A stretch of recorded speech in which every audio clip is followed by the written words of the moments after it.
Good morning. Once again, I am Casey Gardner, and my pronouns are she, her, and hers, and they, them, and theirs. And I'm very happy to be here today. So when I tell people I go to church, they are often surprised. And they imagine me swaying to a song from a hymnal or closing my eyes to connect with some higher power. It's probably a fairly comical image. And I get it. I've been a UU my whole life. And to me, I am not much different from anyone who spent their childhood fidgeting in their seat in their best clothes on a Sunday morning.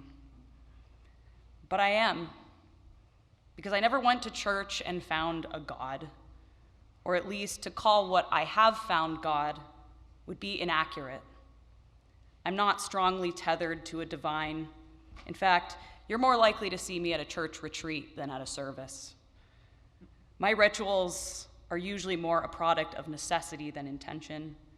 And most days, my church is my classroom, a place where I work tirelessly to enact my values of justice, respect, diversity, and love. I am proud to be a product of this faith, one that never made me feel ashamed, that taught me to see the good in everyone beneath the surface, that never threatened me with a hell or wooed me with a heaven, and only ever asked me to be the most authentic version of myself and encourage others to do the same as we work together for a better world. But maybe people have a hard time imagining me at church because my traditions are so much less in practice than they are in service. My UU origins are reading to kids, planting gardens, serving meals, and building homes as much as they are lighting chalices and sitting in silent meditation. And while I understand that spiritual traditions hold many of us to this faith, for me, it is the tradition of constantly growing my understanding, shaping my values, and becoming a vehicle for them. So I guess in a way, maybe this, standing up here and talking to all of you, is the way I connect to my roots. And it fits. The first time I ever got up in front of a crowd was probably as a kid at church, singing Spirit of Life, maybe even with the hand motions, which I have since forgotten. And as an adult, I have branched out into the world of education, activism, and art, infusing a search for truth and meaning into all.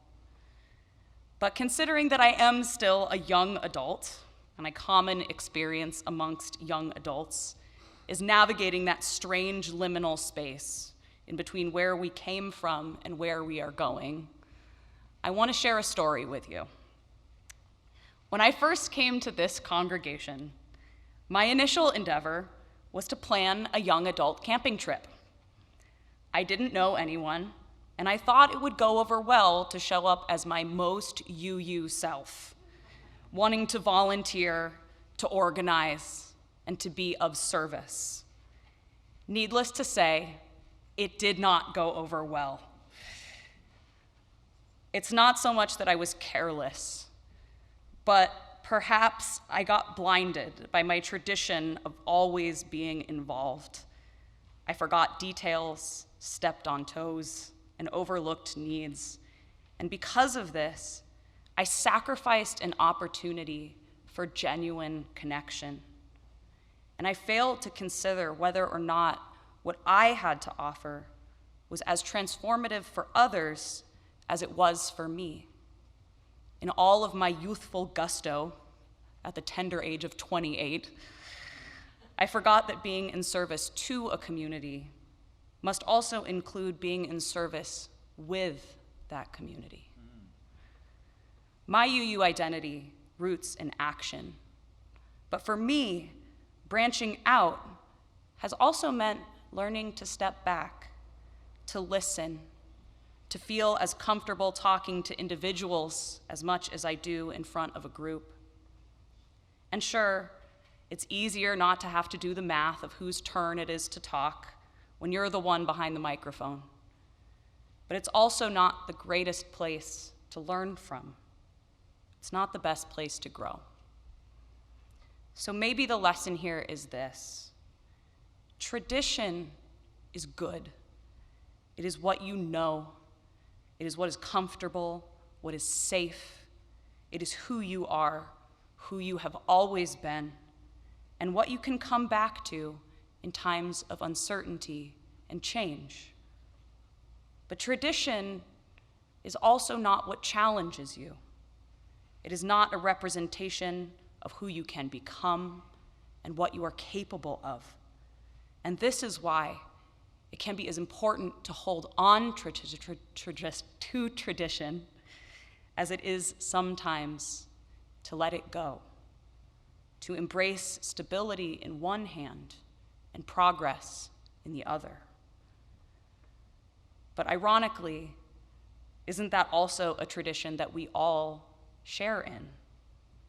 Finding the peace to ground ourselves, but from that place, also summoning the courage to take a leap of faith and maybe even spread our wings to reach beyond our visions of the impossible, like me, a godless queer, getting up and talking in church, or all of us finding a way to transform ourselves and our world for and with all of us. Thank you.